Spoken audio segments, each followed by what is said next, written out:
কৃষক বাঁচলে বাঁচবে দেশ। আসসালামু আলাইকুম সবাইকে, তৌকির আহমেদ ফেসবুক পেজে স্বাগতম। সম্মানিত বিয়াস, আশা করি আপনারা সবাই ভালো আছেন। আলহামদুলিল্লাহ আমি ভালো আছি। আমি এখন আছি আমাদের যে ভালোবাসার স্বপ্ন চিনাদিবিল। এই চিনাদিবিলের পাড় দিয়ে অসংখ্য জমি রয়েছে যে আপনার ধান কাটতেছে। তো বর্তমান সরকার জনাব তারেক রহমান সারা দেশব্যাপী খাল খননের জন্য পদক্ষেপ গ্রহণ করেছে। তো আমার প্রশ্ন, দুলালপুর ইউনিয়ন বিএনপি বা বর্তমান যে চেয়ারম্যান সাহেব আসছেন উনিও বিএনপির, বা ইউনিয়ন মহোদয় যারা দায়িত্বপ্রাপ্ত লোক আছেন যদি দেখে থাকেন, আসলে আমার বুঝা মতো এখন পর্যন্ত আমি দেখি না যে ধান এইভাবে নষ্ট হইতে। চিনাদি বিলের পার্কের কুল ঘেঁষে অসংখ্য ধানের জমি দেখতেছেন যে এইগুলো পানির নিচে একদম তলিয়ে গেছে 4-5 দিনের বৃষ্টিতে। আসলে আমার পিছনে হচ্ছে দরকার বন, এই সাইড হচ্ছে আমাদের মানিকদি, ওই সাইড হচ্ছে বিচি জিনাদি, ওই সাইড হচ্ছে শিমুলিয়া। তো আশেপাশে 4-5টা গ্রামের অনেক জায়গার পানি এই জায়গায় নামে। তো এখন আমার কথা হচ্ছে যেটা, যে বর্তমান সরকার যদি খাল খননের উদ্যোগ নিচ্ছে, তো আমার সামনে দেখতেছেন এই পাশে দরগারবন গ্রাম হয়ে শেখারদরের ব্রিজের নিচ দিয়ে শীতলক্ষা নদীতে একটা খাল চলে গেছে, আপনারা সবাই জানেন। তো আজকে 4-5 দিন বৃষ্টি হতে, যে বৃষ্টির পানি, এই বৃষ্টির পানিগুলো এখনো নামতেছে না। দেখতেছেন যে ধানগুলো পেকে গেছে, কিন্তু ধানগুলো কাটার মানে কাটতে পারতেছে না। তো আমাদের আশেপাশের মানুষের, যে আমরা যে শ্রমিকগুলো নিয়ে আসি হচ্ছে সিএমবি বাজার থেকে। তো গতকালকে সিএমবি বাজার থেকে কিছু সংখ্যক লোক আনতে গিয়েছিল আমাদের এলাকার কিছু মানুষ। তো 3 বেলা খাওয়াইয়া আপনার 1400 টাকা পর্যন্ত বলছে, 1500 টাকার কম আসে না।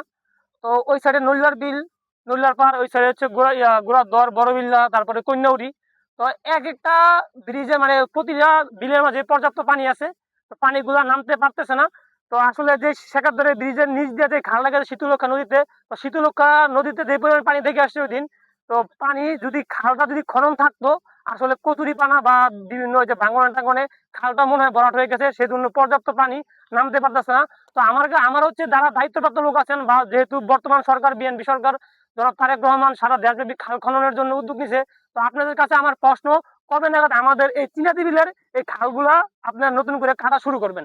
যদি নতুন করে খালগুলা পুনরায় খনন করা হয়, তাহলে বৃষ্টির পানি হয়তো একদিনও লাগবে না। কারণ শীতলক্ষা নদীতে যে পরিমাণ পানি, এই পানিগুলো যদি ছেড়ে দেওয়া হয় আর খাল যদি পানি নিষ্কাশনের জন্য যদি পর্যাপ্ত সুন্দর সুবিধা থাকে, পানিগুলো যদি সহজে নামতে পারে, তাহলে মানুষের এই ক্ষতিগুলো হবে না।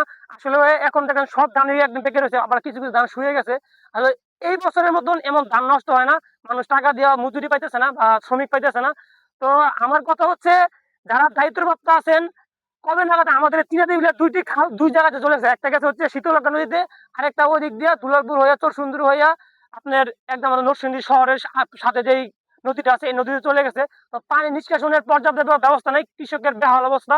আমি ভিডিওর প্রথমে বলছি যে কৃষক বাঁচলে বাঁচবে দেশ। আসলে এই পরিমাণ ক্ষতি হইতেছে, কিন্তু এখনো আরো অনেকের কাছে লোকে মুখে শুনছি যে ওই যে নাকি একটা মাটি বান্ধিছে দরকার বন্ধ ওই সাইডে, আমি অতটা শিউর না, শুনছি আর কি। তো বৃষ্টি যেদিন থেকে হয়েছে, এদিন থেকে পানি কিন্তু এই পরিমাণ এখনো পানি সেম ভাবে রয়েছে। মানুষ ধান কাটতে পারতেছে না। এই ক্ষেতগুলো দেখতেছেন, এইগুলো এই সাইড দিয়ে শুয়ে গেছে। ওই সাইড দিয়ে আপনার জালাবাড়া সাইড দিয়ে কয়েকটা ক্ষেত একদম পানি নিচে তলায় গেছে। আর দরকার সাইডটা দেখাও, দরকার সাইডটা পারলে জুম করে দেখাও।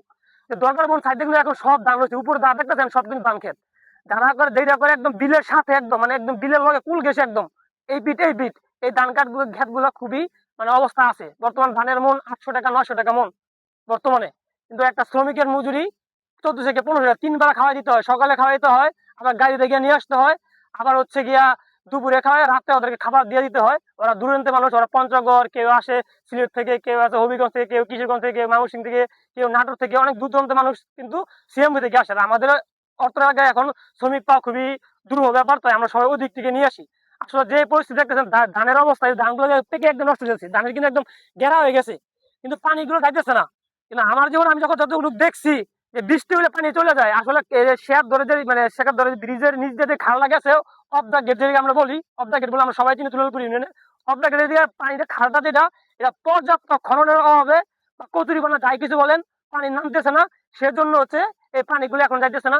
তো আমি আবার ভিডিওর লাস্ট পর্যায়ে বলতেছি, যারা দায়িত্বপ্রাপ্ত আছেন, বিশেষ করে বিএনপি নেতৃবৃন্দ আছেন, আপনাদের সদিচ্ছা থাকলেই, যেহেতু সারা দেশব্যাপী খাল খনন হচ্ছে, তো আমরা কেন পিছিয়ে থাকবো? আমরা হচ্ছে বাংলাদেশের রাজধানী যেহেতু ঢাকা, বাংলাদেশের রাজধানী ঢাকার পার্শ্ববর্তী জেলা আমাদের নরসিংদী জেলা।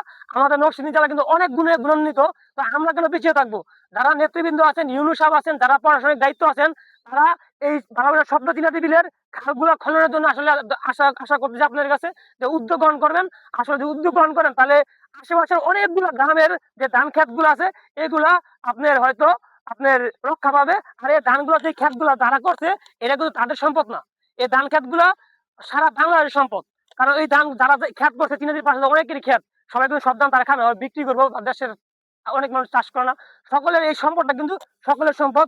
তো আমার কথা হচ্ছে যে আমাকে যদি আমি পিছিয়ে না থাকি এই চিনাদি বিলের সাইড দিয়ে ওই সাইডে যদি দেখাতে পারতাম আপনাদেরকে তাহলে আরো ভালো হতো, কারণ ওই সাইডে অনেকগুলো ধান মাশাআল্লাহ। এবার আল্লাহর অফুরন্ত নিয়ামত প্রচুর পরিমাণ ধান হয়েছে, কিন্তু ধানগুলো যা চিনাদি বিলের আছে এগুলো নিতে পারতেছে না। একটা বিষয় হচ্ছে যে নইলার পার খালটা, ওই জায়গায় সরকারের খালটা কিন্তু খাল আছে, কিন্তু দৃশ্যমান কোনো খাল নাই। ওই পাশে যে নইলার পার যে জমিগুলো আছে এগুলো সম্পূর্ণ পানি নিচে, বিশেষ করে আমার এই প্রায় 2.5 ক্ষেত একদম পানির নিচে। এইরকম অবস্থা, এখন তো প্রায় হাঁটু পর্যন্ত পানি, আমার ক্ষেতের মধ্যে মনে হাঁটুর উপরে পানি হইব। তো যার যার জায়গা থেকে ভিডিওটা শেয়ার করে দিয়ে যারা দায়িত্ববর্ত ব্যক্তিবর্গ আছে তাদেরকে পৌঁছে দিবেন, যেন আমরা ঢাকার অতি নিকটবর্তী জেলা আমাদের নরসিংদী জেলা, যেন আমরা পিছিয়ে না থাকি। আমাদের এই চিনাতি বিলের যে দুটো খাল আছে আর ভিতরে যে গোড়ার ধরে খাল আছে, নইলাপাড় খাল আছে, এই খালগুলা অতি শীঘ্রই যেন খননের কাজ করে কৃষকদের মুখে হাসি উঠাতে পারেন, তাহলে কৃষকরা লাভবান হবে। কৃষকরা লাভবান হলে দেশ লাভবান হবে, দেশ উন্নতির শিখরে পৌঁছে দেবে। এই বলে আজকের মতো বিদায় নিচ্ছি, দেখা হবে নতুন অন্য কোনো ভিডিওতে। সে পর্যন্ত সবাই ভালো থাকবেন, সবার সুস্বাস্থ্য কামনা করছি। আল্লাহ হাফিজ।